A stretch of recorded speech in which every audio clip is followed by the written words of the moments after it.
So all of the stars are on the floor. We are getting ready to get this one underway. Gretchen Soltones of San Sebastian with the first serve. Simula na po tayo dito. Coco Wang, tira kaagad. Here's Ruby De Leon. Combination play. Maru Banaticla, dug up by Jen Reyes. April Jose going to Phil Kainglet. And that's dug up by Sue Roses. Lahat nakahawak na ng bola. Banaticla again. Reyes. Ito, hindi pa pala nakahawak. Stephanie Mercado. And a free ball given up by Coco Wang. Gohing. De Leon. Guliman on the push. Oh, long rally kaagad tayo. Still kept alive. And Panay Mercado across. Ruby almost dropping it in. Good reflexes by Phil Kainglet. Ikot to Phil. And Phil Kainglet scores the first point. Galing sa isang kick. Ikot lang. Ginamit niya yung pag-ballet dancer niya doon. For those of you who don't know, so ginamit ni Phil Kainglet yung kanyang ballet training that time. Pirouette ang tawag doon. First point going to Meralco. Here is Banaticla. Micah Morada to do the setting for Phil Kainglet once again. 2 points already para dito kay Phil Kainglet. The first 2 points for the Power Spikers, scored by a former Lady Eagle. And now April Jose. If it's Fun Family Pizza, it's gotta be Shakey's. De Leon, Nika Guliman on the quick, and Nika will miss. Will miss. That's a good call by the linesman. Nag-alangan siya kasi nasa harapan niya. Minsan ang hirap nun sa harapan mo nahuhulog. And yung view mo syempre, diba? What the angle you're actually looking at. 3-0 Meralco. Jose once again.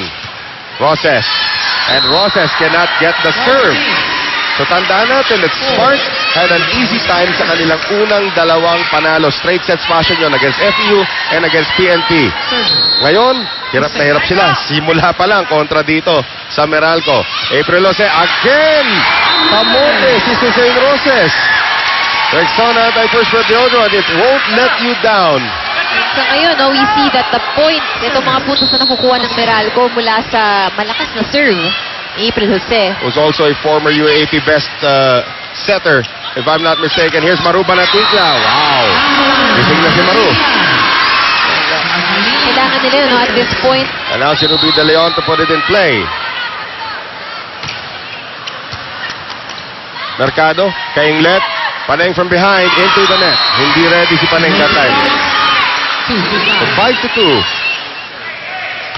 Ang tawag nga pa sa kanila, the net spikers. Tandaan natin itong Smart Maynilad na ito. Net spikers. Smart Maynilad actually, net spikers. Sue Roses coming off a 21-point performance against PNP, gets her first point of the game. Axel is the official outfitter of the Shakey's P-League. That's 3 straight now para dito sa Smart Maynilad. Free ball from Kainglet, sky ball fashion. Soltones. De Leon, quick set to Nika Guliman, not ready. Wang keeping it alive. There's Morada across. Soltones. De Leon, combination. Maru Banaticla on the angle. Great take by Phil Kainglet. Micah Morada with the drop ball. Excellent read. Smart defense itong si Morada, adding variety sa kanyang opensa. Yun yung masaya, kapag naglalaro ka for a company at merong Power Spikers, yes. nag-cheer. Yes. Coco Wang from China. The foreign import para dito sa kuponan ng Meralco. Wang on the set. Phil Kainglet. Dug up that time by Banaticla. De Leon on the back set. Masyado malapit and easy. Put away para kay Kainglet.